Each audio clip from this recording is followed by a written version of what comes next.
Right guys, time for another RLR beer short. For this one we go to Sampo Kong, Kowloon here in Hong Kong, another beer from the wonderful Deadman Brewery. This one is Happy Camping, a 6.5% Bretted Cherry Sour, the final of the 3 bottle beers that I've been reviewing over the last little while. And this one I have to say is really nice, the sourest of the 3.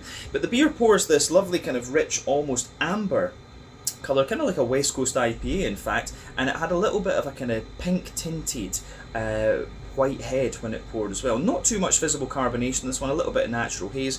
Not as red, or nowhere near as red as I thought it was going to be when it contains cherries. The aroma of this beer is lovely. You get the cherry straight away, lots of kind of candied strawberry and a little bit of plum. Underneath you've got all the bready notes that you'd expect, some woodiness, some cracker, and that wee bit of green component. So it gives you everything you'd expect of a Bretted Cherry Sour when you think about what it should be.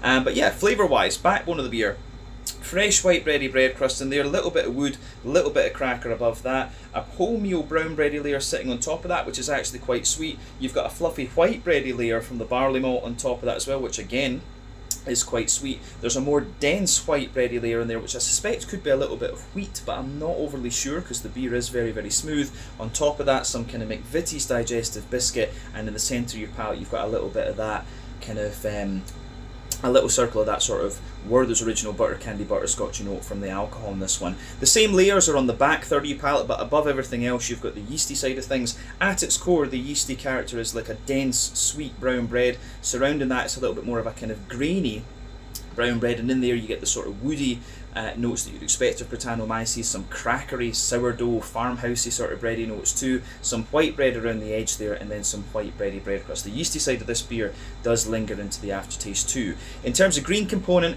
back corners of the palate, a little bit of earthiness in there, a wee bit of woody herbal note, then some floral notes as you reach the front corners of the palate, and some grassy zestiness around the front curve of the tongue. And in terms of the fruity side of the beer, from the hoppy side of things, I think there's a little touch of pear and sultana in there, but yeah, you get the kind of candied, a little bit of a candied strawberry sort of note in there, a little touch of fig maybe, but then yeah, the cherry sits on top of that. It's not going to blow the head off you in terms of sourness. This one, it gives you a wee touch of sour impact behind the front tip of the tongue as you take it in.